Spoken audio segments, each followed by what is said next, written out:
Thank you very much indeed, Simeon. And I want to take this opportunity to thank you for inviting us to this wonderful event. It's a huge pleasure and a privilege to be here in Delphi, a place I last visited when I was just 15 years old, a Scotsman, dazzled by the beauty of Greece. And I'm reminded today of what an extraordinary, amazing country this is. Now, it's a huge delight for me to be able to have a conversation here in Delphi with the future Prime Minister of Greece. I'm going to... Round of applause, please. I'm going to be excessively familiar by calling you Kyriakos. I'll stop doing that once you are Prime Minister. And I want to begin our conversation by looking back to a time before we knew one another, the last time I visited this country. That was in June 2010, and I gave a lecture in Athens with the title, A Financial Greek Tragedy and a European Farce. Well, I returned to Greece 7 years later, and it doesn't seem as if things have got very far. The headlines, the most recent headlines in the Financial Times about Greece: manufacturing sector shrinks for 6th consecutive month, Greek bank flight accelerates, bailout monitors return. What on earth happened while I was gone? Well, I think we've spent a lot of time discussing what went wrong in Greece over the past 7 years, numerous explanations. What went wrong with the first program? The second program tried to improve. How we came very close to actually turning the ship back in 2014 before the elections of January 2015. But this is a question worth asking. Why is it that Greece is the only country that is still in its third bailout program, whereas all other country programs have managed to exit this state? If I were to point to one critical component, it has to do with the lack of ownership of reform. This general sense that the programs had to be implemented simply because they were imposed upon us by our creditors, and this inability of the political system to truly convince the Greek population that most of the structural reforms, we'll talk about the fiscal side later, but most of the structural reforms were necessary, not because somebody decided that they were appropriate for Greece, but because we need to put our own house in order, we need a competitive economy and a well-functioning administration. And unfortunately, with the recent government, this sort of Janus state was pushed to the extreme. The current government got into power by promising to tear up the memorandum, and is currently trying to implement a program it clearly does not believe in. The structural reforms of the third program are the fundamental components of a liberal reform program.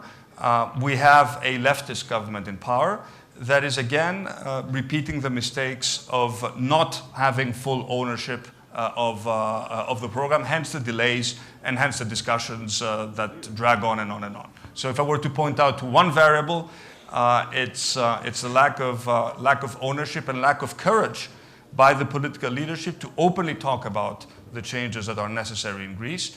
And personally, I've made a commitment that I do not want to repeat these mistakes. I don't want to be, another opposition leader that says no to everything, only to come into power and realize that I have to sort of swallow all the electoral promises that I came before coming into power. I'm not going to repeat the same mistake.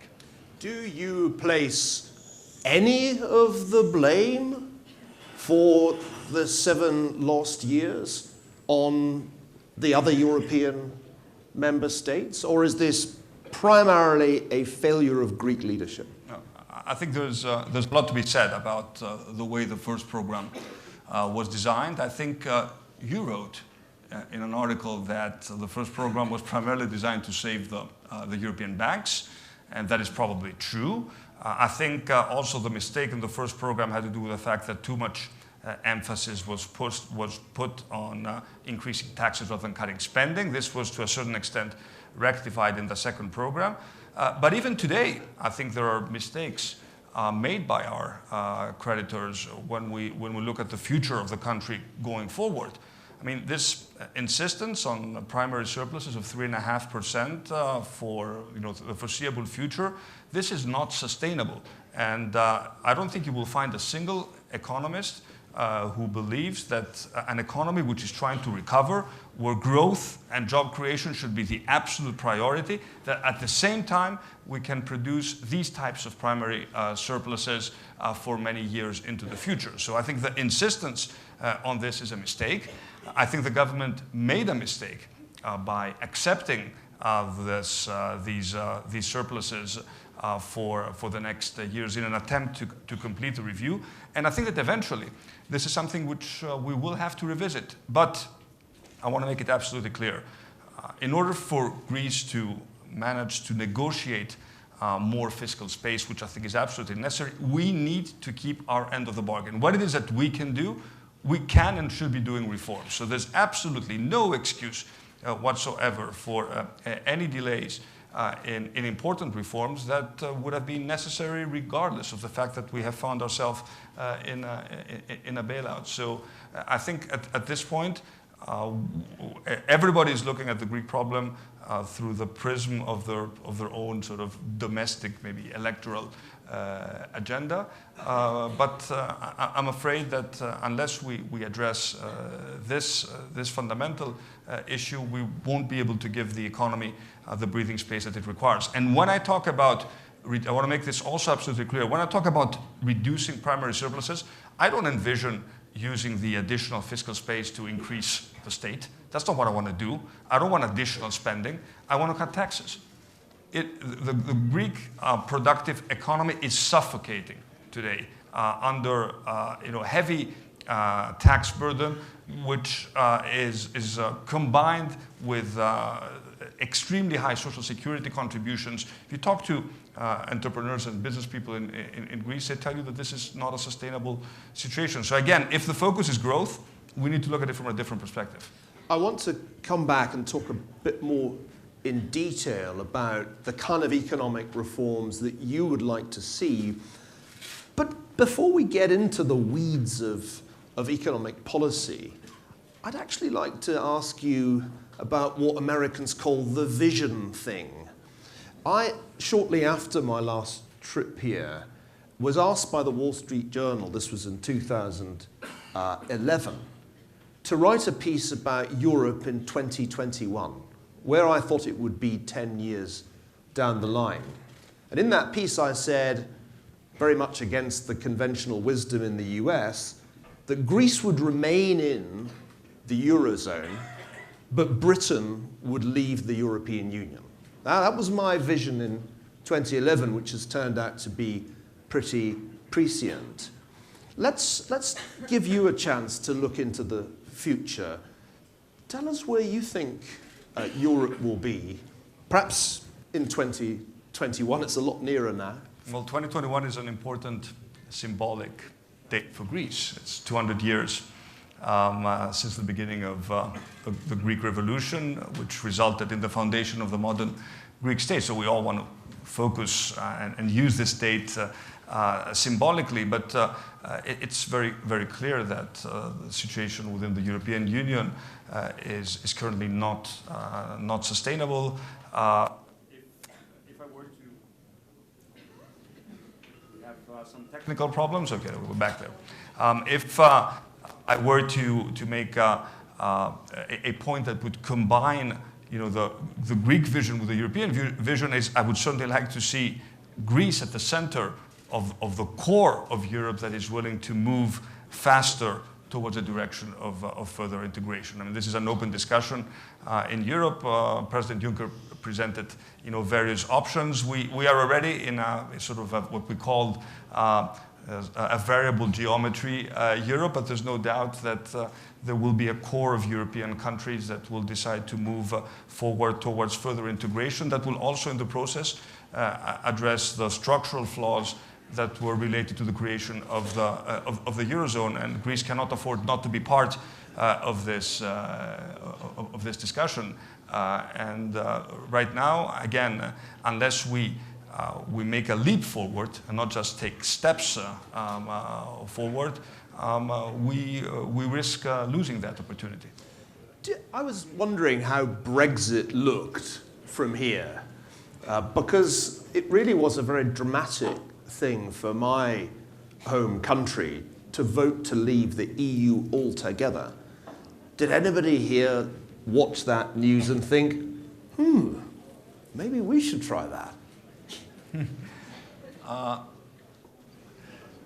That's an interesting question. I still think that there is an overwhelming majority in Greece that wants Greece to be part of the core of the European Union, obviously part of the Euro and part of the European Union. There are discussions, obviously, that constantly pop up about the possibility that Greece could return to the drachma, sort of desperate discussions by desperate people. I think the case has been made very, very clearly that this would be a complete disaster for Greece, not only for economic reasons, but also for geopolitical reasons.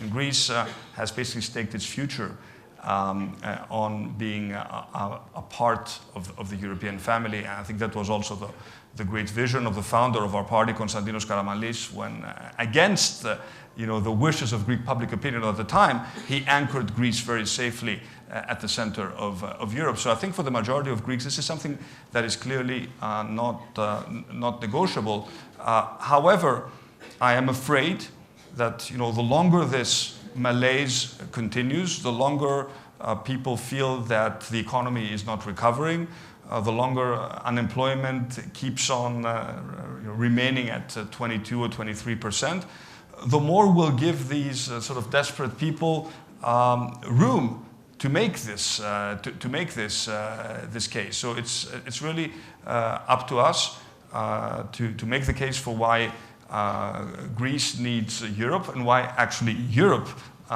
needs Greece in a very convincing manner. But no, I'm not concerned that the tide in Greek public opinion is changing. It's interesting that you say that, because to the outside world, what Greece has gone through economically has been so appalling. It's been a Great Depression, comparable with the early 1930s in the United States and other major economies. I think we find it amazing that the Greek people are still prepared to stick with the European project. And I wonder if you could explain that to me. To British eyes, it's deeply puzzling. We didn't go through anything like that, and yet we voted to leave the EU altogether. Why are you sticking with something that has become so apparently painful? Are you a nation of masochists? First of all, I'm glad that as an economic historian, you recognize, and I think this is a case that needs to be made publicly abroad much more forcefully, that you recognize the tremendous suffering that the Greek people have incurred over the past 7 years. This is actually worse than the Great Depression. I feel very strongly about it. Lost 25% of our GDP, 300,000 people, young people have left Greece in search of a better future. This country has really suffered a lot. However, it is very, I think, very clear to Greeks, younger and older Greeks, that our future is in Europe. There's no path for sort of independent trajectories, be it economic or geopolitical, because something at the end of the day, regardless of which currency we have, we still need a competitive economy and a well-functioning administration. And these reforms we're talking about, and I sort of passionately advocate, they would have to take place regardless of the currency. There's no escape from this reality. We need to open up our markets. We need to become much more open to the challenges of globalization. We have tremendous comparative advantages. I had the opportunity to campaign today in this small part of Greece, which is called Phokida, where we are today. If you think about the combined comparative advantages that this small part of Greece has, a lovely mountain, Delphi, a world-known cultural site, the sea right next door, olive trees which are centuries old, which we should sell the olives from this sort of olive grove. They should be the most expensive olives in the world if we were to market them properly, even a mining industry. So, I mean, this country has lots of comparative advantages to generate enough wealth for 10 million Greeks. The real question is how do we leverage this, and how do we free sort of the Greek entrepreneurial spirit? How do we contain bureaucracy? How do we deregulate? Deregulation is important in Greece today. We have a heavily regulated economy without any real benefits from the regulation. Environmentally, we over-regulate our businesses. Do we protect our environment? No. So we need significant deregulation. We need to lower our taxes. We basically need a liberal revolution in Greece. And if that were to happen, I think the Greek economy could really surprise. There could be a significant, pleasant surprise. I think this is an economy that's ready to grow, but it won't grow with the policies of the current government. I'm actually very persuaded by that argument, and perhaps it's because the shock has been so severe that the prospects are brighter now for really radical reform. Before we talk about the detail of reform, I want to ask you a more personal question, if I may. You and I have a couple of things in common. One is Harvard, and the other is Stanford. You had your education at institutions where I've taught. And I wondered if you learnt those ideas about deregulation and a more liberal economic policy in the United States. Did you get Americanized when you were at Harvard and Stanford? I will probably tell this story to the audience. When we told you that one of the reasons you left Harvard, because as you probably know, has left Harvard and has decided to move to the West Coast, had to do with the fact that the Harvard history department was way too leftist for your tastes. That has been alleged. So I can't comment. It's my education was certainly not that. It was a liberal education, but not in the sense that you described. I mean, I've spent quite a few years working in Greece in the private sector before I entered politics, which I think was very useful for me. And I was trying to support entrepreneurship at the time when entrepreneurship was not in vogue in Greece. During the cozy days of the early 2000s, it was much easier for a young kid to hope to get a job in the public sector. Public sector job paid very well. You got a pension. You got a pension early. You worked less. I mean, the incentives were very much in favor of making that choice, rather than choosing to become an entrepreneur. This has changed, and this is one of the few good, positive things that have come out of the crisis. A resurgence in Greek entrepreneurship. A lot of young kids trying to set up their own companies. Sort of an active entrepreneurial ecosystem. And this is very encouraging. We Greeks are very entrepreneurial in nature. We always succeed. Well, not always, but we usually succeed when we are outside Greece. We need to make this also a success in Greece. But I think that there's a case to be made in Greece for fundamental liberal ideas. Liberal, not neoliberal, but liberal in the sort of the classical sense of liberal ideas. A sense that this case has never been made in Greece, because I think the debate in Greece has been to a great extent dominated by the left over the past 45 years. This idea that you have rights but also responsibilities, the fact that we need to have sort of equal opportunities when we start our lives, but we're not guaranteed an equal outcome. Basic things, which, however, the case for them has never been actively made in Greece. So I feel there's also a value for us as the main center-right party to make that case today in Greece. Now, I'm going to ask an awkward question now. If I were a young, ambitious Greek kid who really wanted to see radical change in this country, I'd probably feel a little suspicious of someone who came from an established political family. And I would wonder if, for all the fine words, you were really committed to the kind of radical change that you talk about. Convince me that you mean it and you're not really part of the Greek establishment. Well, I'm not going to surprise you. You're not the first person that asked me this question. It's a question I get asked very frequently. Look, I'm very proud of my political heritage. I learned a lot growing up in a political family.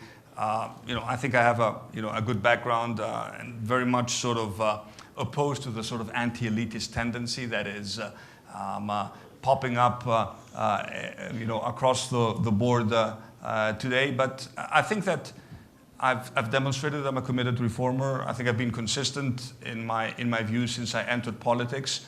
When I was Minister for Administrative Reform, and probably the most difficult ministry, I did manage to deliver important and difficult reforms. So I think I have the track record to support my reform credentials. I won the leadership of the Nea Demokratia Party against the odds. I was considered too liberal a politician to win a traditional center-right party. But I managed, I think, to mobilize a lot of people who believe that this is the relevant agenda for Greece.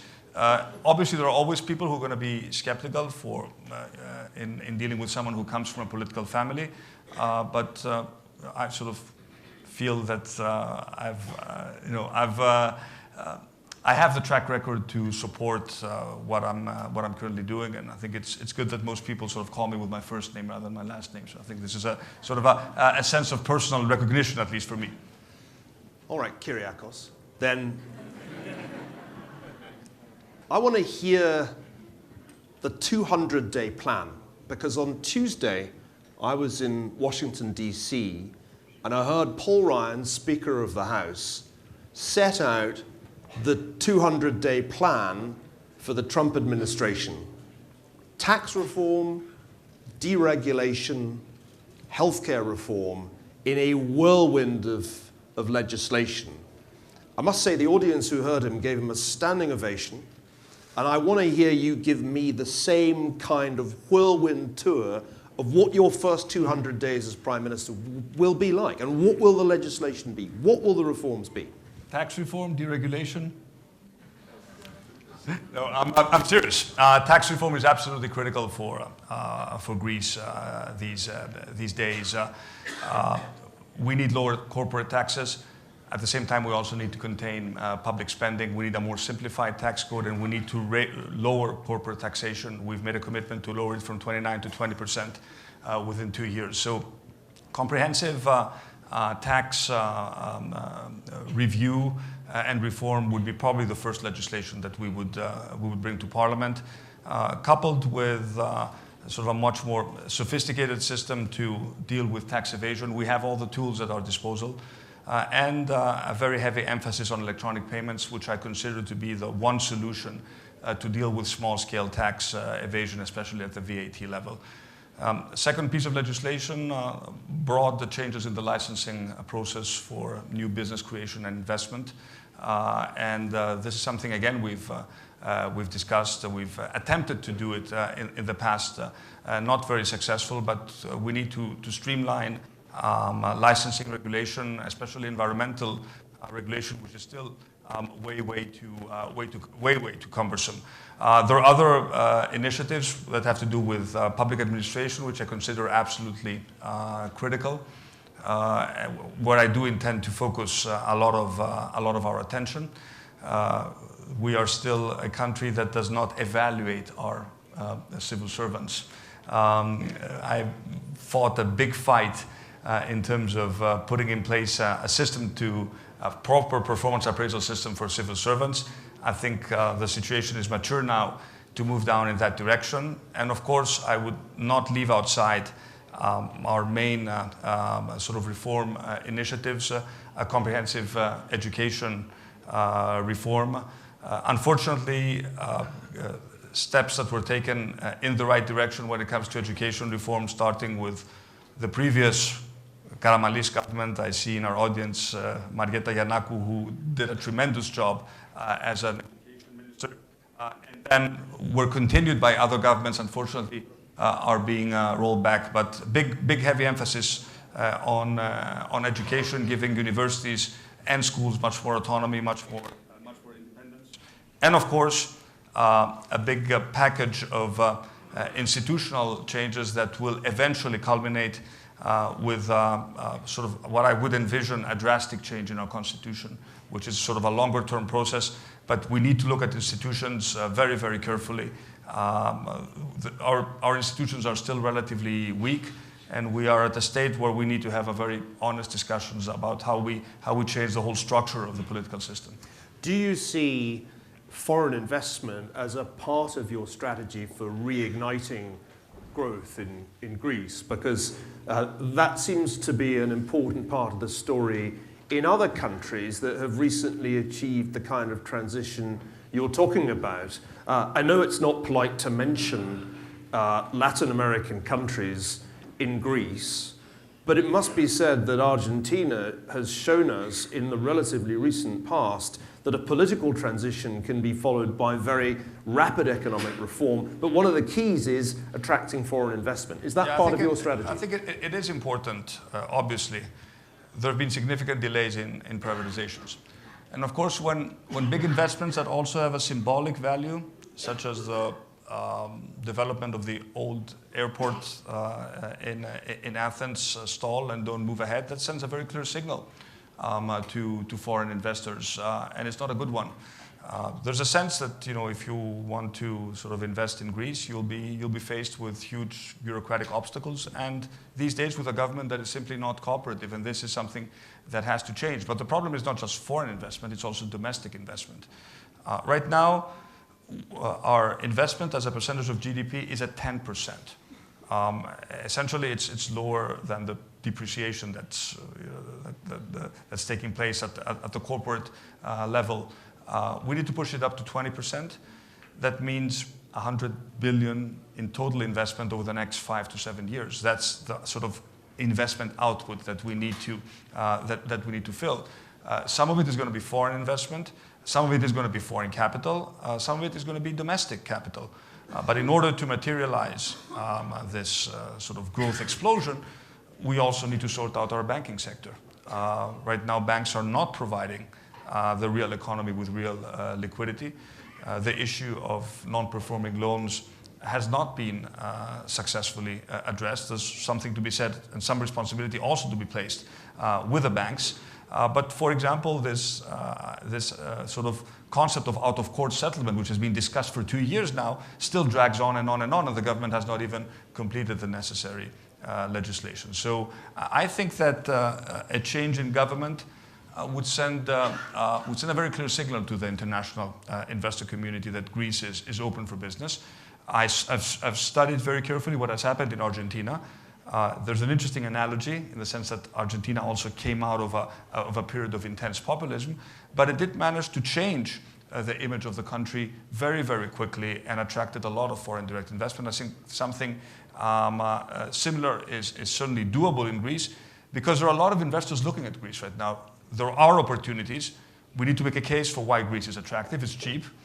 Real estate is cheap. It has a skilled labor force that is also cheap. It is a member of the European Union. It is it's still a pillar of stability in a relatively turbulent geopolitical area. So there are lots of reasons why someone would invest in Greece. And Greece is also in need of significant investment. Just look at our tourism sector. Tourism is always going to be the flagship of the Greek economy, but we're in need of significant upgrading of our tourist infrastructure. We're doing well right now, but partially because our competitors are not doing well as a result of geopolitical problems. So what's going to happen if that is going to change? Do we have the proper infrastructure? Do we have the product to attract tourists based on our true competitive advantages? I mean, I was looking at the numbers. of visitors for Delphi, very, very small compared to the real potential of this place. So there's a huge upside and huge potential to attract a lot of investment in Greece. I actually agree with you. I think that the potential for Greek tourism is enormous. And it may be that, in fact, the bad geopolitical developments elsewhere will play into your hands. But remember, there's one big difference between Greece and Argentina. Argentina defaulted on its debt and was able to enter a period of reform relatively unburdened by debt. That is certainly not true in the Greek case. This is the most indebted of the EU member states. The debt trajectory has done pretty much exactly what I anticipated back in 2010. The demands of the creditors were unreasonable. They plunged Greece into depression. Of course, the debt to GDP ratio went up. You know, we talked a little bit about 2021. It's worth remembering that 100 years previously, in 1921, the London ultimatum was presented by the creditors of Germany, demanding payments into the almost infinite future, payments that, of course, were not ultimately made. Talk to me about the Greek debt problem and how you, as Prime Minister, will deal with what seems like an unsustainable debt burden and demands from the creditors that simply can't be compatible with sustained growth. What's your negotiating strategy for that? I mean, you're right to point out that the debt problem is unsustainable. It certainly has gotten much worse over the past 2 years, but debt is not sort of an isolated variable. As much as we want to look at the debt problem, we also need to look at the GDP problem. Eventually, the only solution for Greece is to grow itself out of this problem. Having said that, it's very clear that interventions on the debt side need to be made. I think we know the sort of envelope of what is possible and what is acceptable by our creditors. I think there's been a delay by our creditors in offering us a very sort of clear visibility on the debt side. It's a promise that was assumed years ago, and no, we haven't seen any real progress. But again, we have to make sure that the arithmetic of the equation works. If we can sustain a higher growth rate, we can afford to have lower primary surpluses and have the debt interventions within the scope of what we know is acceptable. This is an equation that actually makes sense. But again, the fundamental assumption, the most important assumption, is the underlying growth rate. And again, what is necessary for us to deliver on the growth side is everything we talked about before. So I think we know what we can and what we cannot do on the debt side, what is realistic and what is unrealistic. But at some point, our creditors also need to deliver on the realistic aspect of what we all know will eventually happen. Let me ask you a political question about that.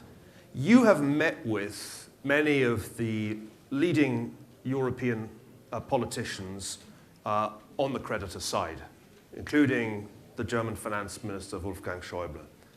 Do you have any reason to think that they will treat you differently and more generously than the current Prime Minister, whom they clearly regard with some suspicion? Well, I think Greece's main problem is a problem of trust, and it's a problem of credibility. We've lost trust and we've lost credibility over the past 2 years. I mean, there's no doubt about that. Tremendous damage was done to the Greek economy over these past 2 years, especially the first 6 months of 2015. We can quantify it in many different ways, but I know that the third program could have been avoided if it were not for the Syriza government and the way they dealt with the negotiations in early 2015. So there's been a breach of trust and a breach of confidence. And obviously, confidence cannot be restored from one day to the next. So we have to work hard on our end. The way to work hard is to have a very specific plan, to prepare yourself well while you're in opposition, to have a good team in place, and not to compromise on the reform agenda. I've made it very, very clear publicly in Greece that I intend to form a government that will include the most capable people I can manage to recruit. That means that I will look outside the scope of my own party and try to bring on board people who have real value to add, because it does come also down to the quality of people. It's very important in a country that has relatively thin institutions. Good people make a big difference. So my personal experience from the time I served in government. So we'll regain trust by being well organized, well prepared, committed, and I'm sure that if we keep our end of the bargain, if we stick to the timetables that we agree, that will obviously improve the overall climate in the discussion. I mean, we talk about the second review. I mean, I don't need to remind our audience that the second review should have been completed back in February 2016. We're now March 2017. It's still open, and the longer we wait, the bigger the cost. So it's a pattern. It keeps continuing, and unfortunately, the government doesn't seem to learn from its mistakes. So yes, I think credibility can be restored. I think the Greek people in general deserve more respect from our creditors than they have received so far for the tremendous efforts that they have undertaken. But also, competence in governing is very important. We started a little bit late, so I reckon we've got about 10 minutes left. And that gives me time to broaden out the discussion. Sometimes it feels as if discussions in Europe are excessively focused on the minutiae of fiscal policy, while the strategic landscape all around is changing dramatically. It's almost as if in Brussels they're unaware of that, or in Berlin they treat events in the Middle East as if they're natural disasters. Let's talk a bit about what's happening in the region and the geopolitics of the Greek situation, because I feel we don't discuss that nearly enough. The world is changing dramatically, not least because of a new American president. It has been through a period of massive upheaval since the revolutions in the Arab countries. What is Greece's geopolitical future? Is there any upside to that, or is Greece just going to be condemned to be a weak frontline state bearing the brunt of mass migration and instability in the North Africa and Middle East? I think the situation could also present Greece with an interesting opportunity. Greece is a pillar of stability in a very volatile region. It's at the frontier of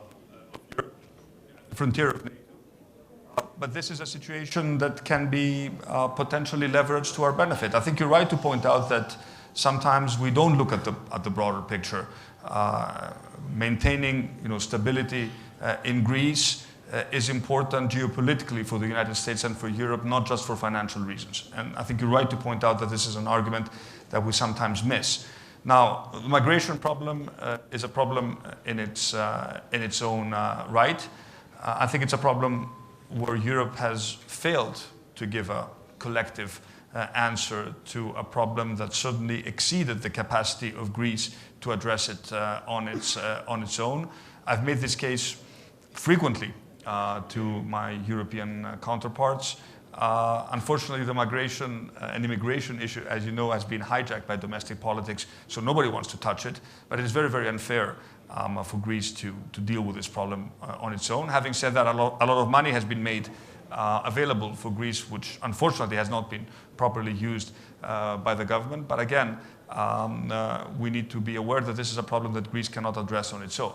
Talking about the European project and about how we strengthen Europe, I would imagine that the two issues that Europe should place its emphasis on, growth and security.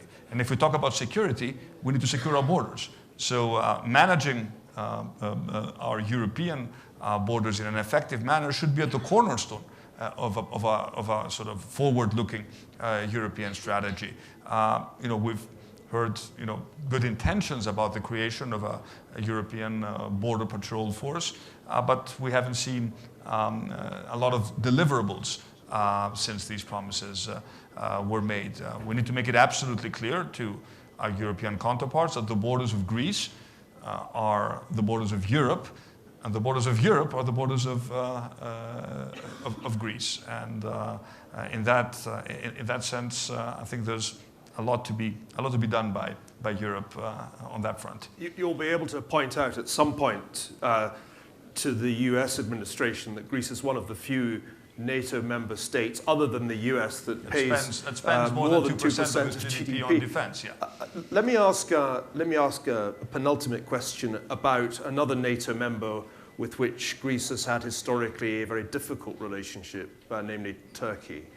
I must say, speaking personally, I view with great unease developments in Turkey and the way in which Mr. Erdogan is leading his country.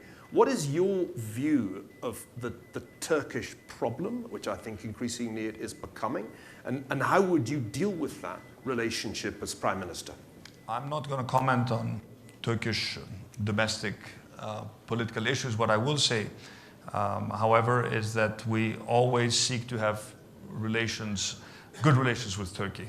We're destined by geography to always remain neighbors, and we should aim to have a good relationship with Turkey, but a relationship that is based on the rule of law, on the rule of international law, and that respects the international treaties that define our relationship. And unfortunately, I do need to point out that over the past months, we've seen increased sort of provocation by Turkey in the Aegean. That is worrisome. I think we need a calm measure, but also firm response to these provocations. We need to make our European and NATO partners aware of what is currently happening, and to make a very clear case why this escalation is dangerous for all parties involved. At the same time, I do believe that we need to the extent that we are involved in the overall discussion, keep the discussion about a possible solution of the Cyprus problem very much alive. A lot of progress has been made, and we fully support President Anastasiadis in his attempt to find sort of a just but also workable solution to the Cyprus problem. If that were to be resolved, it would certainly help the overall geopolitical stability of the region. Well, we're coming to the conclusion of our conversation. We've been battling with an unreliable microphone and some very noisy people who are enjoying themselves on Friday night, oblivious to our conversation. But I think the next and final question that I ask may cause a hush to fall even at the bar of the hotel. You've tantalized us in many ways with the prospect of a new era in Greece, an era of radical economic reform, and perhaps reform that leads to a better settlement of the debt question. When is it going to come? What date should I put in my calendar for the beginning of the Kyriakos years? Well, we made the case that the sooner the better. I want to be absolutely clear that when we started calling for an early election last April, it was very clear to us that this government could not lead Greece outside this crisis, and I still believe that this is the case. We are, for example, now talking about additional measures post 2018. Which basically is a fourth program without even the additional funding. I firmly believe that the reforms we discussed are necessary for Greece, and that this government will not deliver these reforms because it does not believe in them and because it's not capable of delivering. So for me, the sooner the better. Our request for an early election is not connected to the state of the current review, because even if the review is completed, I still think that the country with this government is going to drag its feet, and it will constantly miss the opportunities to really make sort of a big leap into the future. So I don't know when the next elections are going to take place. But I'll certainly ask you to come and campaign for me when they're announced. So, couldn't possibly do that as a dispassionate, objective academic. But let me add a final footnote. Does the Greek public want early elections? Do you feel when you go out and campaign, as you did this morning, that there's a real eagerness once again to go to the ballot box? Well, we've look, in principle, because I've struggled a lot with this. Because in principle, we should, I'm sort of advocating that at some point we need to reach a point where our electoral cycle should be much more stable. But I do think that we're in an extraordinary situation, and I would not sort of compromise my principle if I did not believe that it's better to have an early election. Even if an election has a cost, the cost of maintaining this government in power is much more substantial. So I do think, yes, that there's a silent majority that would prefer an early election. Again, I don't put too much faith in polls, and I always believe that an election, when you start thinking about a campaign, you should start thinking as if you're neck to neck with your opponent. But I do sense that something is changing in Greek society. I think there's a desire, a silent desire, to get rid of this government, but also a desire to move into what you and I call the sort of the post-populist world. What comes after this sort of populist debacle. I think the pendulum is swinging back in the other direction. I think there's more yearning for competence, seriousness, normalcy.